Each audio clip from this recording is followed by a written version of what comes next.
Like on a great scale, it's business without a middleman. Like that is the ethos of crypto. That is the goal almost, right? So what DeFi allows you to do is conduct all of the primitives which are available in the traditional banking system. So all sorts of trading options and lending and borrowing and margin trading and like a fixed rate loan, right? You can do all sorts of these primitives on the blockchain using cryptocurrencies. Hello and welcome to the Lewis and Kyle Show, an interview podcast where Lewis and I interview high performers, entrepreneurs, investors, etc., lots of people. But today we have on Andy. Andy is the co-founder of DeFi Slate, a publication that writes and podcasts about the decentralized finance universe that has blown up over the last year. Before that, Andy was super big into e-commerce, building Twitter brands, different affiliate marketing things. But recently he's shifted his whole focus to decentralized finance because, in his words, it is the bet of the decade. And I tend to agree with him. And in this episode, we start out with what his background is, why he has transitioned to decentralized finance, how to evaluate some of these big schemes that are going on, what big risks to look out for in decentralized finance, and, some of the bigger projects that are less risky, but still very risky. And disclaimer for all of you, none of this is investment advice. We know nothing, and, make your own decisions. All of this is just for fun, just recreation. And we're excited that you're here, and thank you for listening. Yeah, I don't have anything to add there. Enjoy this fun episode with Andy. Andy, welcome to the Lewis and Kyle Show. Yeah, glad to be here. What's up, Lewis, Kyle? How y'all doing? Doing good. It's a rainy day in Tuscaloosa, but we're excited to talk with you. So right now you are podcasting at DeFi Slate, writing at DeFi Slate, and you're building this sort of ecosystem around you that involves decentralized finance. But I know that before all this, you were building a presence on Twitter and sort of playing the internet entrepreneurship game. So will you tell us sort of how you got to where you're at today? Yeah, so I'm originally from Florida, and after extended school through obviously high school and middle school and all the learnings and all that, I managed to get my way into the University of Florida, which was always like, all right, cool. This is where I want to go growing up. And I came to learn through a bunch of different classes and subjects and things that there's so many opportunities and career paths and things. And as a young, I would say 18-year-old or 19-year-old, I was really just trying to figure out one thing or the next. I was a bit kind of forward thinking in the sense that I was like, all right, like I'm going to just figure this out, like kind of like now, like it was just a now thing. Right. And so with that kind of mindset, I hopped into pre-med, didn't work out. I hopped into finance, wasn't really interested. I learned a few other things. So all the way up to about sophomore year of college, I was kind of finagling my way around kind of online business opportunities, trading. Really, the biggest thing was crypto in 2017. That was kind of like the intro to the game, if you will. That was great. Didn't last long. And then fast forward all the way to spring and summer of 19, we saw Twitter as this way of connecting with people that basically were doing this new form of business, which was kind of underground still, which was a lot of this kind of same stuff, podcasting and content and emails and ads. And so I got exposed to that when I was a sophomore in college, and I basically just ran with it and started doing online marketing, email marketing for clients, started building Twitter, tweeting a lot. There was money Twitter realm, if you will, that were tweeting a lot about all these ideas, a bunch of connections and business partners and clients. And hours later, we got a full-time income from online business in 6 months, like tops. It was like, boom. And we did a great job with everything that we've done. And we were like, okay, let's keep pushing this. So I took a leave. Who is it? You and your partner, or? Yeah, I say we because there was a lot of people that basically were a part of the ride. Like I can't really take full credit for any of this because without the people that like were around me, it's tough to just say, but currently I do have a partner, but back in the day, it was a lot of contractors, a lot of people that we were working with, and a lot of clients. The clients really made it possible, right? They were the ones paying. And so, all the way up to the end of 19, we were doing a lot of online marketing, email marketing, phone sales, all that stuff, all the way up to about 2020, early 2020. And I kind of just got turned off by it all in a weird way. and just dove headfirst into DeFi in 2020, started building this DeFi Slate show, all that stuff, invested a good bit into crypto. And then now we're here, we're 21, fresh 2 years or so out of the University of Florida, pretty much considered not going back at this point, and full-fledged on my own with the team. And so that's kind of a long story short. I missed a whole bunch in there, but yeah, it was just like what happened there at the beginning of 2020 where you sort of fell out of love with what you'd been doing and started this DeFi Slate? Yeah, I was in search for the truth, man, and I didn't know it. So the truth is in the pudding, in a sense. When we go after these things, right? When we're going and trying to make money and build businesses, we often are doing that from a position of lack. And this position of lack comes from insecurity about your background, insecurity about your looks, insecurity about how many girls you're with, blah, blah, blah, blah, right? So all these things kind of drove the nature of a lot of successful and ambitious people, right? And I was one of them. I came from a sense of, I have to prove all this stuff to myself, and I have to do all this, and I have to be the man, and blah blah blah. And at the end of 2020, after about a year, or sorry, at the end of 19, early 20, after about a good year of hardcore, I'm talking long hours, I was like, all right, I got some money, I'm chilling. And so, yeah, I kind of fell out of love with the game there. The truth, man. Yeah. The second half of that is what you fell in love with. So for people who aren't familiar with it, it's a two-part question. Could you give us a definition of DeFi and explain what about it kind of attracted you to be, this is going to be your huge focus for the next foreseeable future? Yeah, DeFi is a little acronym. It's a little buzzword. It's kind of awesome. Decentralized finance is basically the conduction of commerce without a central party.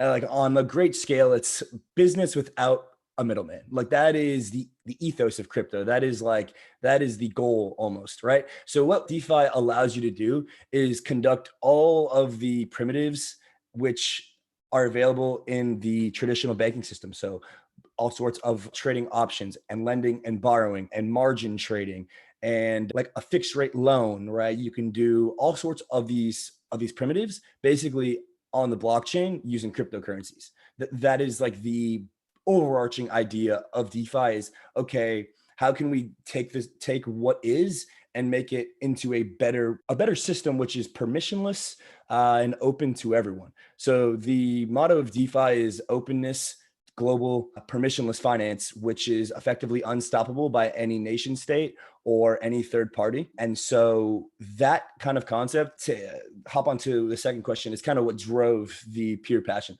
I mean, the ability for unstoppable finance is just really mind-boggling, because we've never really experienced anything like that because of the way the money in the state is combined. So not to get into too much of the politics, No, but go for it. yeah, but that openness is what drives the passion. I think it's a bit of working together and collaboration for the greater whole to succeed. The kind of crypto community is viewed as a bunch of autists on Twitter, if you will, but ultimately at the core of the developing teams and the communities, it's a bunch of people working together to see the whole system succeed, which really, I don't believe there is a whole lot of that in the world outside of the community today. There's a lot of competition and a lot of cutthroat, and it's great. That's how business is ran. But point is, the global open nature is what drew me to it, and that's kind of the definition of DeFi. To touch on what you said there about how everybody's working together, I really see it as a positive sum game, because everyone is building these different Lego blocks that work with each other to make the system better as a whole. And everybody who participates in the system by creating these different Lego blocks, wants more Lego blocks to be built. And I think that is something that, I'm really excited about seeing the future of. But what opportunities specifically do you see that exist today that you're excited about within decentralized finance? Yeah, I mean, the number one thing is the Ethereum ecosystem is just absolutely it breaks barriers of anything that I've ever seen before. So without a doubt, what's going on in Ethereum is absolutely just impeccable in terms of the network effects that are coming of it. So a real quick primer on kind of why Ethereum. So Ethereum was created way back when in 2015, that they were like the first ICO pretty much ever, right? So since then, there's been hundreds of ICOs, but this was the first one. You had to send in some Bitcoin to this random website, which it was backed by these people who've done all this work, but it was this random site, ethereum.org. And in return, they sent Ethereum to an Ethereum wallet for you, which you had access to. So the only people in the entire space at this point were hardcore OG libertarian, just straight whales of Bitcoin. Like they believed in Bitcoin only, but somehow, some way, Ethereum kind of came up. And then if you fast forward through all the way to now, Ethereum is the backbone of DeFi. So with 6 years under the belt of Ethereum, if you will, it has, and it's achieved a Lindy effect, just basically the longer that something exists, the more likely it is to continue to exist. So just from like a investment and kind of a narrative standpoint, that is really, really important. And so kind of deeper into the technicals, and then I'll field some questions because trust me, it gets a little bit wanky. All of the tokens that pretty much existed up till 2017 were all built on Ethereum. Like I would say 90%. To this day, it's probably closer to like 60%, maybe half, but about half of the cryptocurrencies we can call it are built on what is known as the ERC20 standard. And the ERC20 standard is basically the smart contract. So it's the coding language that uses the Ethereum blockchain that all these tokens are built on. So what Ethereum has done is it's basically created a base layer for unlimited applications with no stoppage. Like it's a 24/7 online supercomputer, if you want to call it that anybody can build on at any point from any location in the entire world, and that basically has no rules except for code. So the only law that you follow when you build within this ecosystem is the code, and anybody can access it. And so I know we're kind of going all over the place, but that is what I'm most excited about in DeFi, and that really kind of starts your foundation for what DeFi is. Yeah, it's like the limits of what you can create on top of Ethereum are mathematics, your imagination, and that's pretty much it. Because it's literally it's like I'm reading the Infinite Machine book right now, and it's all about how, you know, they created a platform that you could build anything on top of. Like Bitcoin, you know, you go up to, I have this theory right now in my head that I've been thinking about, and it's like Bitcoin is like a window where every time you walk up to it, you get a hot dog. And no matter what you do when you walk up to that window, you're going to get a hot dog back from that window. But Ethereum is like you walk up to this window and you can get a spaceship or a water bottle or a microphone or anything. And it's like really hard to wrap your mind around. And it's like as we move into the future, you know, we are going to, it's like discovering itself, you know? Like Vitalik has no idea where this could go in the future, and neither do any of us. And I totally agree. I think that one thing you touched on is like the gravity of time on like the Lindy effect on these different smart contracts. Like we know through 7 years of people trying to break it that it's probably not going to break for another 7 years, you know? Like so, and that's another thing that I want to talk to you about is just the risk involved in some of these really new projects and how, you know, they don't have that same weight and gravity of time weighing on them. Yeah. But they're often, you know, the most lucrative, like little shit coins that, you know, could really do big numbers or that you could farm in DeFi. And, you know, this is a lot of this new stuff they're talking about kind of comes to the concept of yield farming, which is this new trend. Basically, think about yield farming as mining without needing hardware. So basically, instead of you buying a machine to create new tokens in a certain protocol, you use your own tokens that already exist in the system, which you own. So basically you use your liquidity to then earn an interest rate, right, at a certain rate, which is, you know, paid via the smart contract, and it's written in the code by the team, right? So this is kind of the newest trend, which is on the realm of super risky, because we've seen a lot of rug pulls, which is basically like a team pulls the liquidity from the decentralized exchanges, which leaves you with tokens that you can't transact with anything because there is no liquidity on any exchanges. So that's definitely a big risk. So how do we identify that as a problem before we invest our money? Like what should we be looking for as red flags that say to you that it's a rug pull like that?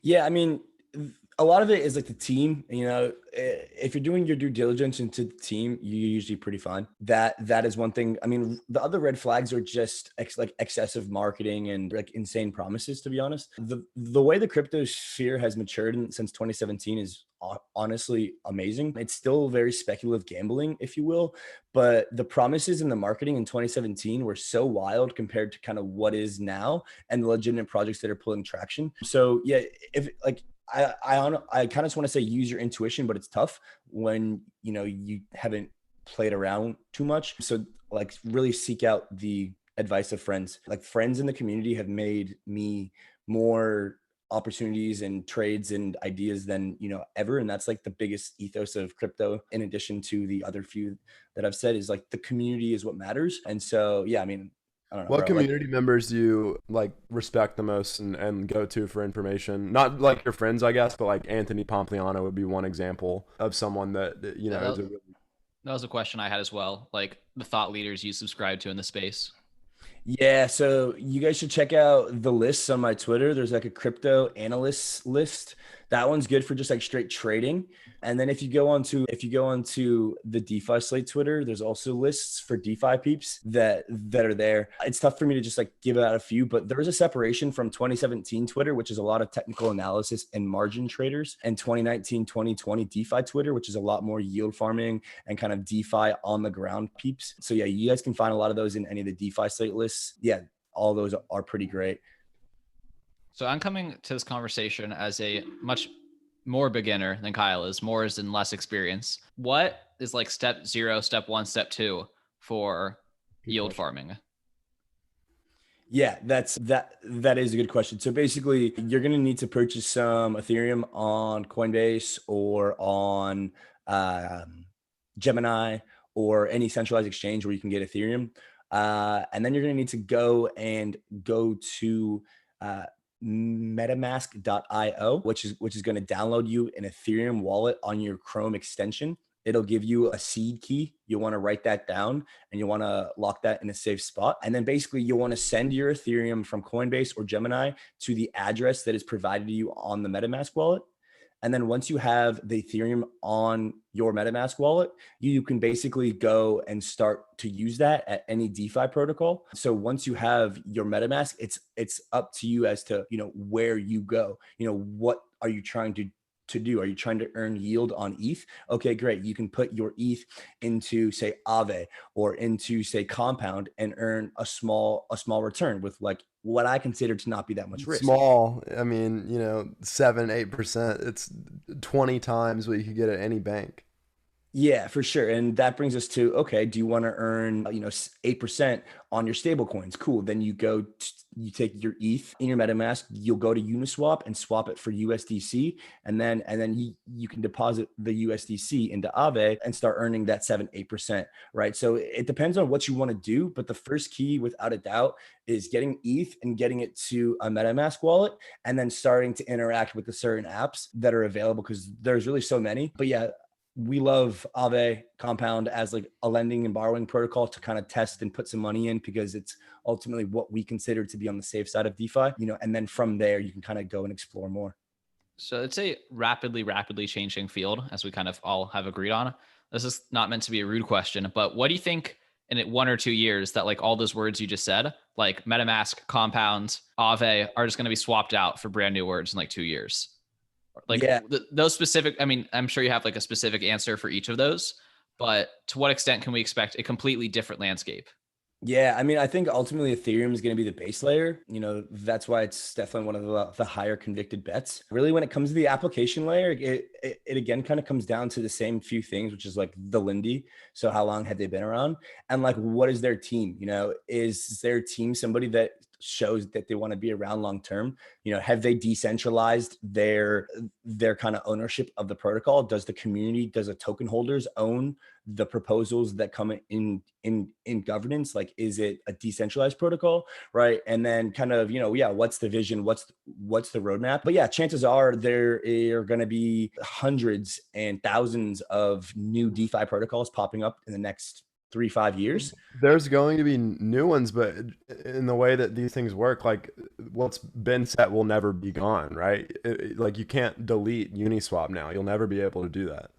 Yeah, for sure. If Uniswap, but like, I don't know, there could be like an instance where, something somehow goes, terribly wrong with the code or something, and somebody finds an exploit, right? There's always like but yeah, I'm kind of on the same page there, Kyle. And to answer your question, Lewis, I would say that I'm counting on those protocols to be there in 1 or 2 years for sure. I kind of see DeFi as like the bet of the decade.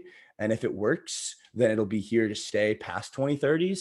But if we fuck it up as a community and we get too greedy and we try to do all these different things and don't work together, then it might not. So that's kind of the time frame that I view all these protocols on. Okay, so you said briefly there like about loading ETH to your MetaMask, and I want to talk to you a little bit about the implications of scaling and what ETH 2.0 will do for the space, and what your thoughts are around that. Because like right now, if you put $100 into a MetaMask, if that's what you want to play around with, like you can't move it anywhere because the transaction fees are too high. So you have to be at a certain level to play these games. And I think that, a massive amount of liquidity will be unlocked once ETH 2.0 and we can scale past like insanely high gas fees. So I guess like the question is what will be different because of a fully scaled solution? And a quick explanation of gas. Yeah, for sure. So yeah, real quick to kind of prime us off, when you're doing transactions on a blockchain, what you're ultimately doing is you're competing for block space. So on Ethereum, there's about a block every 15 seconds. And what a block is, if you want to think about it in a chain, it's a bunch of blocks that make up the chain. That's why it's called blockchain, where obviously it's not tangible, but inside these blocks are hundreds of transactions, right? Like just transactions, right? On certain blockchains that advertise we can scale, they've got, 10,000 transactions per second, right? I don't even know what ETH is right now. It might be in like the teens. I'm not exactly in the hundreds. I have no idea, but the block space is what you're competing for. So as a user of a blockchain, there is an auction, if you will, to get your transaction in the block the quickest. And so if people are willing to pay more than you to get their transaction in the block, they're going to get theirs in first, right? And so what this causes is a never-ending increase in the price of the block space, because people are willing to pay more and more for it as it becomes more high in demand. So as the reason why there's such a high gas fee right now is because there's a lot of demand for this block space. So kind of now that you get that, what you do to pay for this block space and to pay to get your transactions through to the miners to have them effectively create it and verify it, you have to pay what is known as a gas fee. And gas is just a really small unit of Ethereum. It's measured in GUE. So effectively, you have to pay Ethereum to the Ethereum miners to use the network. And so that's kind of the gas fee and block space and why it's so high right now. And so looking forward with what we have, there's a few solutions on the agenda. The first one is what's known as EIP 1559. It is effectively a shift in the way this auction happens. We won't get too deep into the technical details, but effectively it's not going to lower the gas prices. It might, but what it's going to do is it's going to create a much better incentive mechanism with the users and the miners to effectively lower this kind of action of I'm just going to keep one-upping you, and it doesn't matter because we have like so much ETH, if you will, that we'll just pay a bunch of gas, right? So that's kind of like the EI, like it changes the incentive mechanism. And then finally with ETH 2.0, it's a switch to proof of stake. So what this means is right now, Ethereum and Bitcoin are ran on proof of work. And so when you switch to proof of stake, basically the miners are semi-eradicated over time. And there are now validators who hold 32 Ethereum, which all band together to validate the network, and effectively it kind of takes it from a rent-seeking miner to user relationship to simply a token holder united relationship. Now, Bitcoin will never be able to be like this just due to the pure kind of digital first mover kind of, it had to do dog, this. dude. No Yeah, matter what, you're a yeah. hot dog. If it didn't start as proof of work, the incentives wouldn't work, I don't think. But yeah, so ETH 2.0, I'm bullish on it, but I'm just as lost as the next guy. And it could come, but it's really tough to kind of say when. Everything is just kind of like pushed back. But Right. I agree with that. Just like the idea of being able to do millions of transactions per second, how does that change DeFi? And I understand that it's sort of a big question. There's not really one answer to it, but I think it's going to change everything. yeah, I mean, at that point, it seems like it would just be for everybody. I mean, ultimately, it is today. You can go on Binance Smart Chain if you don't have, more than a few $1,000 and use a more centralized network, but ultimately trustworthy, backed by Binance. But yeah, I think you're on the right track. I mean, it seems like it's kind of a race against time, if anything. Just if we can do this quick enough and before, not even before anything, just kind of if we can get people onboarded ASAP and get this software developed ASAP, then we can, have the system work the way that the vision is led. Right now, the most scarce thing in DeFi is good developers. I mean, if you know coding and you're willing to learn a bit of Solidity, you've got a multiple six-figure job waiting. And that's at the small end. Like, it's just like, it's nuts really on the developing side. So yeah, I'm on the same track, man. I think if we can get a lot of people in scalable DeFi, then yeah, it becomes just much better than what we currently use.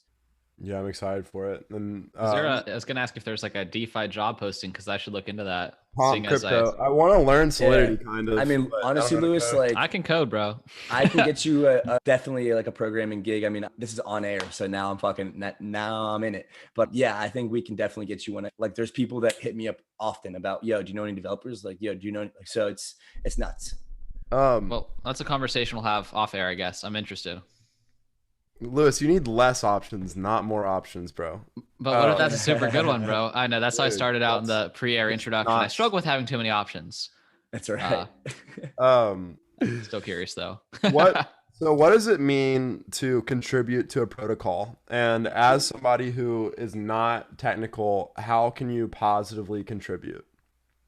Yeah, I think the biggest thing right now is through governance. So being a token holder and voting and creating proposals in protocols, that's definitely something that is growing in DeFi and that you can contribute. The way that we did it with DeFi Slate was we opted to grow audience, if you will, teaching people about DeFi, and then we've leveraged the audience to help protocols get out there and get their message out to people that are interested, right? So that's another way. In fact, I would say for the marketing business that I started, in addition to the coding gig, there's a ever-present need for more marketing in DeFi. So if you're listening to this and you're interested in marketing and you've got another gold mine, I tend to think That's also still me. So yeah, it's good. I mean, really what I'm saying is like, it's right now, it's kind of a wild, wild west right now. And so there's kind of opportunity to do anything really, Kyle. But yeah, I would say like participating in governance and being active in the community, and then trying to help with either the development side or the marketing side. And then like the last way is just like be a participant, be active in DeFi, be using it, have your money and have a say, in kind of what happens. There's no other system right now that you can have a say in what your protocol does. I mean, yeah, in shareholder meetings, you can vote and stuff, but in DeFi, you can literally, have a say and create proposals for the direction that, you had a great line in the Wild West post about that, saying like, I don't understand why these finance bros, their life's dream is to like join an industry that capped out 20 years ago. Yeah. And it's why not choose one that's on the way up? Literally, Exactly. like on the very bottom floor of where it can be. But I think that like there's a little bit of presumed understanding here with the idea of voting and governance and like submitting proposals. So can you briefly talk about like what that is? Yeah, Like, for sure.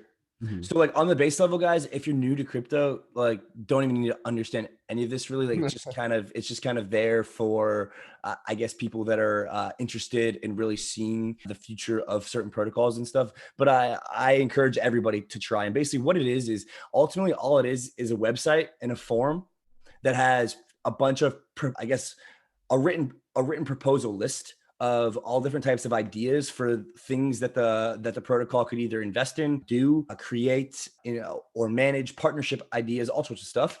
They're all submitted by basically lead community members, random community members, council members, any member of the DAO, which is an organization that kind of helps govern some of these protocols. And basically they are then kind of snatched around in the forum and talked about and discussed, and like the best ones from the forum make it to the governance page, which is basically just another website within the protocol, and then they're voted on the blockchain. So basically you connect your MetaMask wallet to this website, and you use your tokens that are in your wallet as your percentage of the say.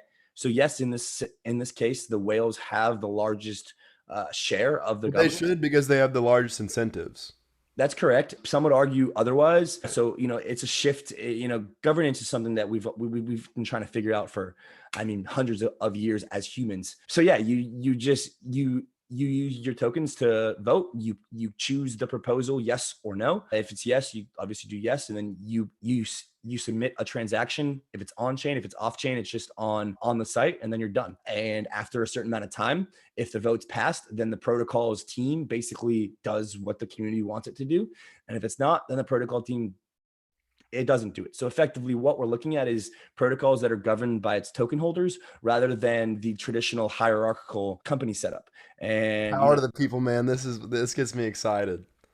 yeah, it's badass, dude. It makes it tough to even build a traditional company these days because I'm like I don't want to be the CEO. Like I just want to be like the fucking dude, like a part of the community. So like when building DeFi Slate, almost we tried to incorporate this, and we're shifting towards a DAO, if you will, sooner than later, or at least a more community-based structure as we're growing. So yeah, I think the path to decentralization is the better path in terms of growing a company from now on, and it's going to be interesting to see how that plays out.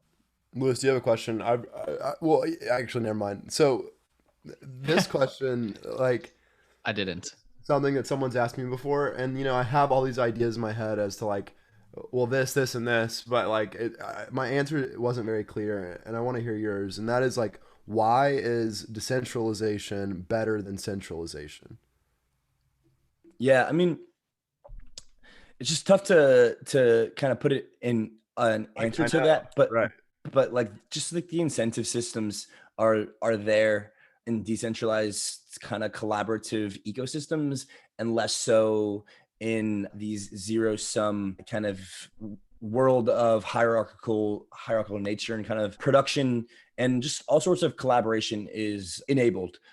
And through crypto there's definitely that, but it, like I said, it translates to a traditional project like DeFi Slate. It's just it's a kind of a mindset and a way of life at first, and then you just kind of start to introduce it to the protocols kind of over time gradually. But yeah, I think ultimately centralized entities can bootstrap things way faster and much more efficiently to start. I think that's how everything should start. And then the goal, as I was saying, is kind of the path to decentralization. So a lot of these protocols will I start. think I'm having a realization here in the middle of you talking about it, and it's like at the beginning of any organization, like most people are principals, and as you move into the future, a higher and higher percentage of the people involved with that organization are agents, and like the principal agent problem is super prevalent in these big centralized organizations that are hundreds of years old. But if you can take it from the beginning where it's mostly principals and then transform it into a decentralized organization where you make everyone that's a token holder a principal, it kind of eliminates that principal agent problem that becomes such a big problem as the organization ages. Yeah, I think the goal is to kind of create organizations and protocols that go through generations of time and can simply be replaced in terms of people. So like Will Aave be ran by the same core team in 10 years? Like, I would argue no. I would argue that Aave will still be around in 10 years, but it, it'll be so much differently community structured than it is now, because people will phase out, phase in. So I think, I think that yeah, I think you're on the right track. The And people that are voting on these different protocols are the ones that own the tokens, the ones Exactly. yeah, and that so they are own the protocol too, Well, effectively. to riff on that, to explain the counterexample, if you're at the organization where majority of the people working for the organization are just agents, like that's when you get people cheating their expense accounts, right? They're like, might as well put as much on this as possible because, my salary doesn't matter. But when you're cheating your expense account, takes a proportionate amount of money away from your equity in the company or your stake in like the organization. Like the no one's incentives are completely different. exactly. Yeah, and then that's I think that's like the big key with the tokens is when you have everybody kind of in the same battlefield, I guess you're able to kind of work together in a way that is it's almost like these protocols have bootstrapped companies where you can just buy yourself some equity in the company without like any, I mean, that's kind of how it goes with equities, obviously with stocks, but in this way you actually own a percentage of the supply of a token, which gives you ownership of something. Yeah, and I think it's an asset like that doesn't really exist elsewhere, obviously. And so there's a lot of things that could go awry. But I think if you understand the decentralization and the ownership concepts, you'll always kind of find your way into the right loopholes. Right. Well, I mean, the point is that even if one protocol dies, like another two will grow. And if one of those dies, two will grow out of that. And like this idea of decentralization just isn't going to go away. And like blockchains aren't going to go away in the future. And, as we move into the future, like the things that have happened in the past will have that weight of time on them, and they'll be more and more proven. But these, Yeah, and hopefully we'll be rich as fuck by then, honestly. So right. speaking of, I have a question for you. Kyle put this on my radar not too long ago and with extreme excitement. And you did a podcast with Mona actually from Enzyme. You did? But I'm trying to get her on. yeah, I didn't listen to it. it was good. She's dope. Yeah, dude, they Uh, have a dope ass protocol. You can start a hedge fund without any certifications, so and you just fucking that's my run it. question to you is so for the people who don't know what Enzyme is, I'm going to butcher the explanation, but it allows basically anyone to create their own fund and easily receive outside investment in that fund to be allocated to crypto. Do you have interest or plans to do that yourself? Yeah, we have one for DeFi Slate. It's great. It's got a good amount of money in there, maybe like less than 100K. And it's on DHedge, different platform. Enzyme is great. There's a few asset management protocols. We're a tad worried about what the SEC thinks about that. But Reasonably so. Yeah, ultimately the concept is this non-custodial asset management, which is completely different than how it is in traditional world, where you take people's money through wires, you put it in your account, and then you put it into an investment account. With Enzyme and DHedge and all of these decentralized asset management protocols, you put in a currency into the pool and you get a protocol token back, which represents your share in the pool. And so therefore in your wallet, you have a protocol token that can be swapped back for your share of the pool at any time. And so basically this kind of alleviates what I consider to be the money manager point of view and kind of puts it into a shared co-investing pool with a leader. And then if you really want to extrapolate on this and you really want to decentralize it, what you end up doing is you end up using some of your investors as like your core people to start off, right? So they've been with you for the longest. And then you start to use them as like your DAO and as your governance, and you filter some of your investment choices. You don't have to do all of them through other people in the pool. And like, therefore you are a operating entity of multiple people that can be pulled out of the pool at any time. And there is one controller, but the power of the control is shared amongst several people in the pool. And so that's how I kind of see us and everybody who's running those in the States get out of the SEC's way. But pretty much in any other jurisdiction, from my awareness, this is not advice though, it's good. Like, I mean, it's money, but the US is a little bit more strict. So long story short, super great idea. We have a fund already, or a pool, I like to call it, that this concept will blow up because anybody can do it. I'm just worried about the regulations, but I think we get past it. I think rightfully so, about being worried about the regulation of the protocols. I was about to say something about. I got another question. Okay. Shoot it.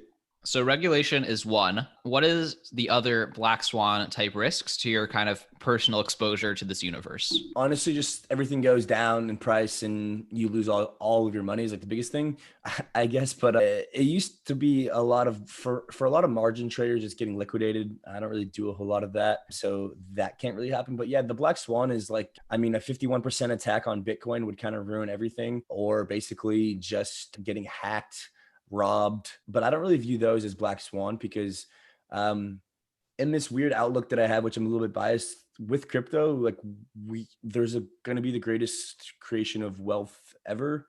So, and it's going to happen for the next 10, 20, 30 years. So like we shouldn't really ever have to worry about the amassed amounts of wealth that we have. So in a sense, getting robbed or hacked would just be like a big step back and should be able to get back.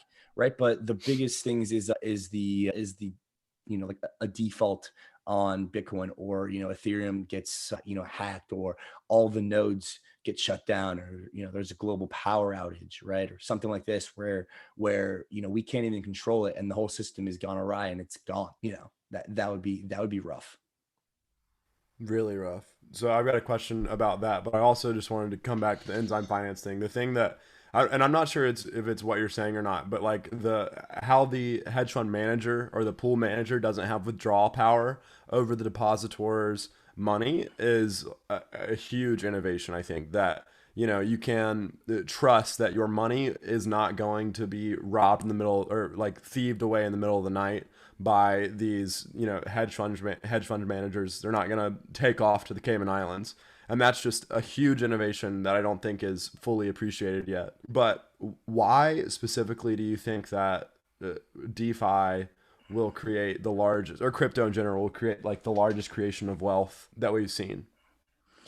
I mean, like at its core, it's just all a meme. We are literally creating money every time a new token is created in DeFi. It's paired up with ETH, and then all of a sudden that new token has dollar value. It grows in market cap, and then all of a sudden you have US dollar value that has been created.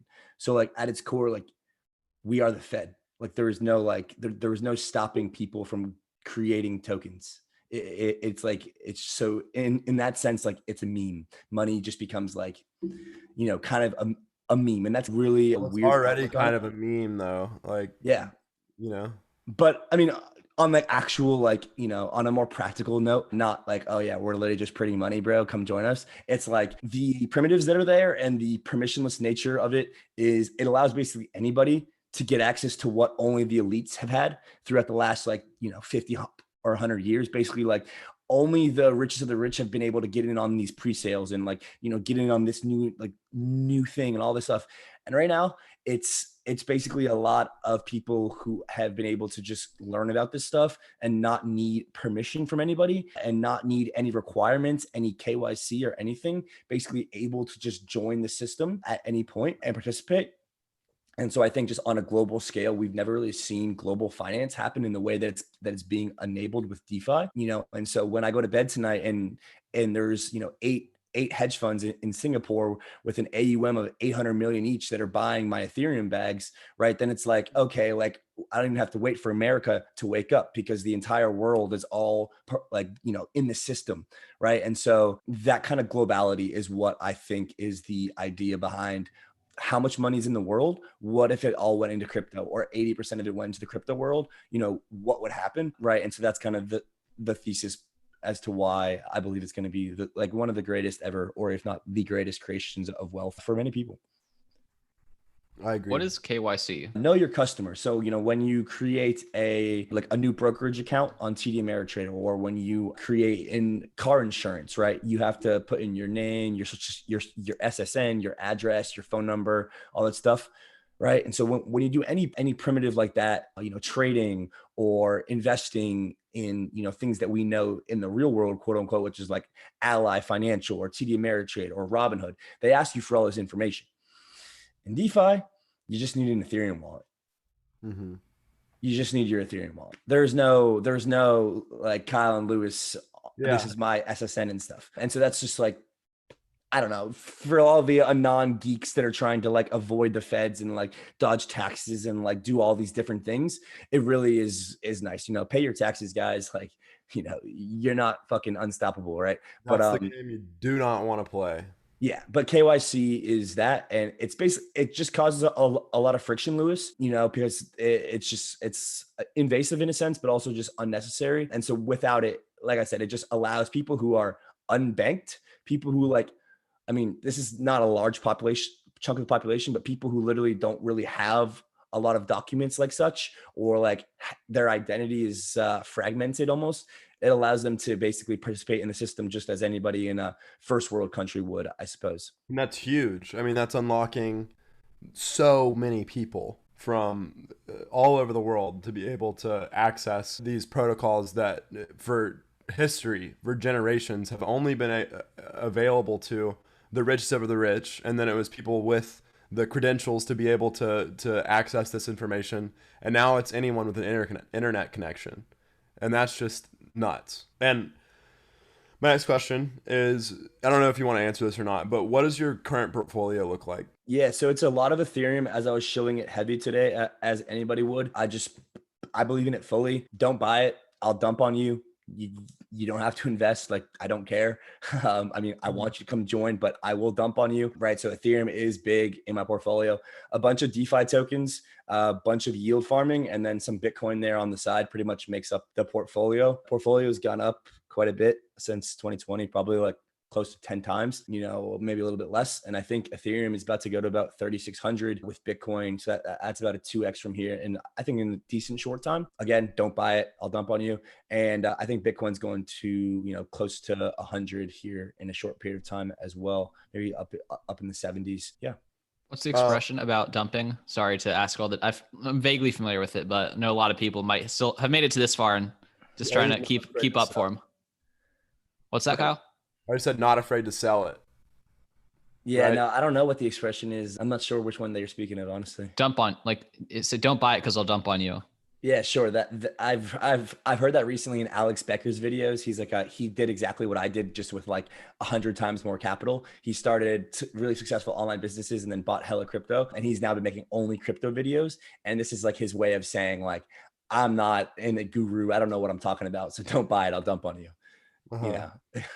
But yeah, that's my portfolio. Hedged. What yield farming protocols are you like, comfortable with? I guess, like, could you list a few of them? Just because there's so many out there that like are saying things that seem insane.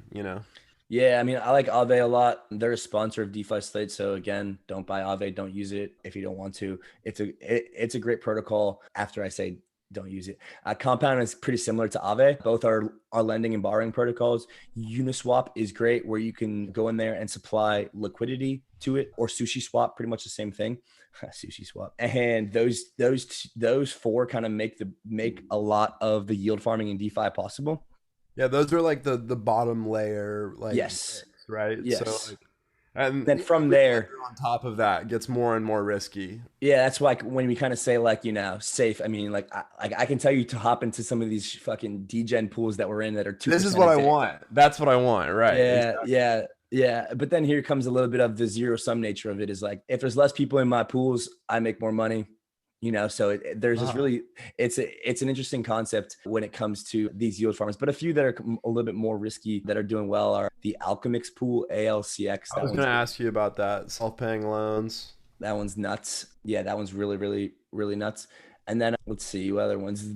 All the Bancor pools are really solid. They have no impermanent loss. Let's see. Harvest. What about Harvest Finance? Yeah, I was in Harvest when it got hacked. It was pretty big bummer, but I only lost like a few grand, so it wasn't like the worst, but it was like, fuck, like, damn, I just got hacked.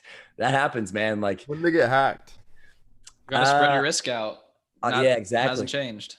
October 2020 or so. Okay. I mean, dude, they gave us, this is why I kind of say it's a meme.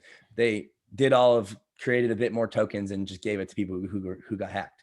So it's like, all right. But it still sucked. And Harvest, yeah, solid. Yearn Finance is solid. Yeah, I mean, all of those are like primitives that I've used or I currently use. And those are my bank account now. Like I don't have much money in the bank. Pretty much all of my net worth is in crypto. I'm publicly saying this, so I'm taking a stand here. And it's been working out. And this is kind of what I see the bankless journey kind of happen for a lot of people is eventually, we don't really need to have our money in a bank because there's going to be a bunch of places and what I think to be on the Ethereum blockchain and in Bitcoin, in a sense, they're a hedge against each other almost. And, you can have your money in stable coins that is your bank account in Aave making 8% instead of having to have it in a bank where it's, in the hands of somebody else, if you will. So I think all of this is kind of the part of a bankless journey and everybody kind of starts on their own path, and it's kind of, it's an individual thing, you eventually learn and go and take it as you want to. And that's like the beauty of it is you have the option to kind of opt out. Wild West for sure. Yeah. So we're running up on time here, but I have a question I want to ask you. One thing Kyle and I enjoy about this podcast and our ability to choose the guests we have on it is it's kind of in a similar sense of these obscure protocols you're talking about now. I'm not calling them obscure because they're obscure, but because people have never heard of them. We bring on people like you who, our audience may never have heard of, but then 5-10 years from now, you're doing some crazy shit. And they're like, how in the hell did you know 10 years ago, 5 years ago to bring this guy on your show? So what are some of your personal goals for the next 5 or 10 years? Because, it's not every day you meet someone who dropped out of college at 19, made a shit ton of money on e-com and is all in on some crazy stuff that's could be the next greatest wealth creation event in history. So where are you hoping to be 5 to 10 years from now? Yeah, I mean, I struggle to think any longer than my next meal. But to be honest with you, the 5 to 10 year plan is effectively do all of this that has been done in this short time to, make several $1,000,000 and then basically start a 0 to 1 business or protocol or project,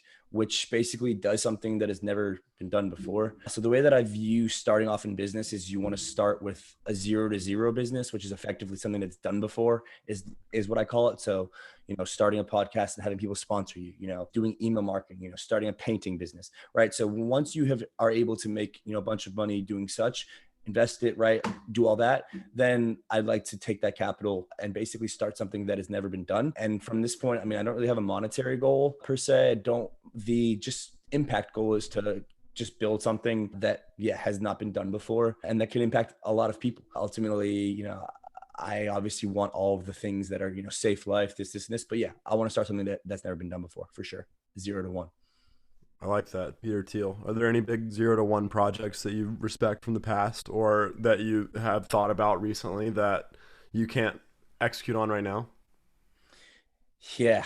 I mean, there is, but there isn't at the same time. Like I'm counting on it to just kind of hit me in my face, but like the concept of just pure inventing something is super cool. So definitely would like to invent something maybe in the physical world, but ultimately I think all the growth is in the digital world. So, I mean, that's probably where we'll be playing, but I mean, I don't really have a strict thing, but I'd actually like to know about y'all. Like, what are y'all's 5 to 10 years goals? Or what's, like, that's a good question. What's Thanks, your outlook? Yeah, for real. Right. Yeah. I mean, I want to amass a portfolio of multifamily real estate and get to a point where I can allocate capital from a pool that's generated from the cash flows from that real estate and then invest that like basically as a venture fund into people that are doing 0 to 1 ideas and being really close to the heart of like, new enterprises that are impacting the future. I really like space. I think my background that I can see right now is an O'Neill colony, which is just like the coolest thing in the world to me, just like off-world cities. And I'm really interested in the future of all of that. One of the companies right now that if I had the money to invest in, I would love to do would be like Varda Space Industries, because they're doing zero gravity manufacturing in space. And basically, like, if you think about manufacturing, the one constant in everything that's ever been manufactured has been gravity. And so if you remove that constant from all of your different like manufacturing techniques, like there's just no limit to what you could build. And that's just one example of something that I think would be amazing to be, in the room, a fly on the wall in those conversations. But, to start, it's like real estate. And I think that the crypto, so I'm writing a lot about the intersection of, decentralized finance, crypto, and real estate. I mean, blockchains and real estate. And I think that is the future for real estate. So if I could, be some small piece in the dawn of that eventuality, I think that would put me in a position to be able to do what I'm talking about. Badass. Hell yeah. Yeah, it is. I was doing my best to force myself to listen and not be formulating my answer. And I did a good job because I'm drawing a blank. But let me dive into it. So 5 years out, I want to be able to hold handstands on one arm for a long period of time. I want to be able to do more handstand push-ups without a wall than most people can do regular push-ups. I just want to be an absolute fucking calisthenics beast. Outside of that, I'm kind of subscribing to a similar model to you of, let's do some steady, get some cash flow from like a, 1 to 1.1 type business, like iterative and improvement offers, not like here's a brand new thing that never existed and like taking that level of risk. And once you're at that place of like pretty, like essentially the point of like creative independence, right? You're like, I could do nothing. Like everything I do for the rest of my life could fail. And like, I'm going to be able to live at the level of comfort I've decided is what I want. So kind of like reaching that point sooner than later within that 5 to 10 year frame. It's just kind of like you said about thinking about your next meal. I'm kind of forcing myself to adopt that attitude for the next month because I have like so many programming projects to do and I need to like not fail any of my classes so that I can actually get on the plan to do all that. I think that I love like learning for its own sake. So I see the position of like what Kyle said, kind of just being a capital allocator as being a constant student. So you're learning about all of a sudden, someone comes to you with this idea for this project in the space you know nothing about. And that's sort of a license to take a month to just, all right, let's learn everything there is to know about XYZ. And you can like justify it as productive. So I think some aspect of that I see as being what I want to be doing. And I think content creation is a good avenue for that as well, because essentially I want to be rewarded for my skills and interest rather than being like penalized for them. So infinite curiosity meets like indecision. So if I'm doing something like writing or YouTube or podcasting and have achieved the critical mass that brings a sizable audience where that is like the source of revenue, then I can just continue to learn and share what I learn about those topics and hopefully be rewarded for it. So that's kind of like a general answer, but also being able to like go into a gym and do more handstand push-ups without a wall than most people can do regular push-ups. Yeah, hell yeah, dude. Definitely trying to stay athletic for as long as possible. Shit's a blessing to be able to get out there and play basketball and play soccer and go for runs and work out and all that stuff. I fucking love that shit. It's awesome. Yeah.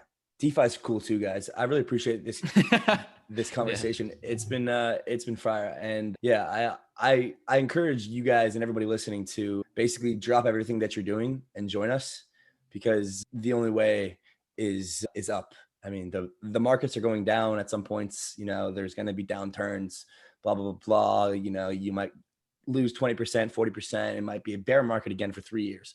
But the only way this industry is going is up. And so I think if you want a quote unquote easier way to do all these things that these two gents have said and what I've talked about, I believe in the concept of trends. And so to be able to identify trends in business and in cycles, which I think right now are tech businesses, internet businesses. Shout out real estate god. Yeah, exactly. And DeFi, so yeah, I appreciate you guys having me on. And of course, and if somebody wants to learn about DeFi and get really immersed in the space, where should we send them to learn about it? Yeah, DeFi Slate. Let's go. Let's go. Yeah. You guys should totally check us out. I don't even show it much, man. I'll start tweeting about it more. We have a really cool community coming out. It's going to be just full of information, full of newbies, full of experts. I'll be in there a fuck ton, just literally just basically giving people ideas of farms, of concepts, of speaking about ideologies. We'll be using all of the token power that we collectively have in the community to vote on protocol things. We'll be creating our own little DAO, all this really cool stuff, so I'm really excited for that. That's coming out soon. And yeah, guys, Bright future ahead for DeFi Slate. Bright future ahead for you, Andy. We're grateful to you for coming on and for sharing your time with us. So thanks a lot. Yeah, cheers, y'all. Peace. And that wraps up our interview with Andy. It's always fun to talk with somebody that's a little younger and sort of like on our wavelength, grew up around the same time.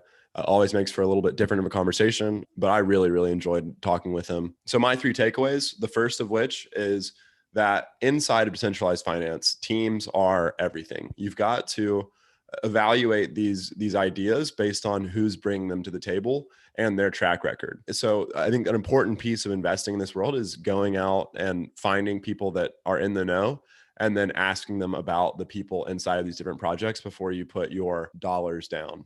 But again, not investment advice. The second thing is going with the big players. So, we asked him like, what are some of the good bets that he's excited about? And he continually listed these like, Aave, Compound, these established players. And I think that if you want exposure to this market, that going with the establishment people, even though it's so new that establishment's like 1 year old, right, is a smart play. And then the last thing is just this idea of like, you only need a MetaMask and then you can access, funds from anywhere in the entire world. You remember 23 words in your head and you've got a wallet that exists virtually. It's the private key or the seed phrase, like all the words, that's all you need. 12 words. Well, let's not talk about it. but yeah, it's just crazy that you can literally load funds to a MetaMask, go anywhere in the world, download Google Chrome and have them available to you with just, the words in your head. And I think that innovation is just, we have no idea what the implications of it are. And those are my takeaways. Yeah, I'm ready to go bankless ASAP. I really like your first takeaway there. I think an assumption I had before starting the podcast was that these fields that are tech-based are purely meritocratic, like the best code, like literally Ethereum is about smart contracts, yet we're still talking about the importance of people. So theoretically, the limitation is like how good the code is, but even someone super deep in the space is choosing to evaluate projects based on people, not purely based on the code. So that's just a good reminder. People still matter, even in these fields like math and computer science and cryptography. So that's a fun reminder. My 3 takeaways. First one, I liked how he described podcasting as school. Just shows the merits of non-traditional learning. Obviously, he dropped out of college at like 19. He was probably just in gen eds at that point. And here's this guy at 21 years old, extremely knowledgeable about DeFi. That just shows the merit of content creation as a form of non-traditional education. And I think that was awesome. Second takeaway is gotta respect his skin in the game. Not only does it seem like he have almost all of his personal assets in crypto, he also leveraged those bets. So there would have been amplified consequences, good or bad, if his convictions were or were not true. So I think that is a bold move. Props to him. Again, disclaimer, at your own risk. This is entertainment, but good for him. That was pretty cool. Third one is kind of a very novice level takeaway, but I'm just doubled down my interest in DeFi and hope it did the same for you. It's an awesome space. If it's the bet of the decade, I'd rather be riding a wave that's growing rather than just paddling on one that's kind of dying out. So not as enthusiastic to try to join some industry that crested 20 years ago. Those are his words. The best allocation is certainly not zero. You want some exposure to the space potentially for educational purposes. That is all I have to say about this episode. I hope you enjoyed it. We have 3 other really great episodes we published in the past 3 weeks and about 58 others in the 52 weeks preceding that. I'd highly recommend encouraging you to check any of those out if that catches your attention. Last week with K High, super fun about the importance of coaching, about the deeper existential side of productivity. Before that, Kyle and I talked about what we learned from doing this podcasting thing for over a year. That's pretty awesome. Good for us. And the week before that, we talked to another semi-anon person in the crypto space named Blog of Jake. And we talked not as much about crypto, but about the future of things like cities, of human aging, and other exciting developments in humanity. That's all for this episode. If you listened this far, you probably enjoyed it. So we would appreciate if you left us a review on Apple iTunes. It's pretty easy to do and would really encourage us to keep doing what we're doing. And if you want to see our faces, we also put these episodes on YouTube if you want to check us out there. That's all for this week. See you in a week with the next one. Bye-bye.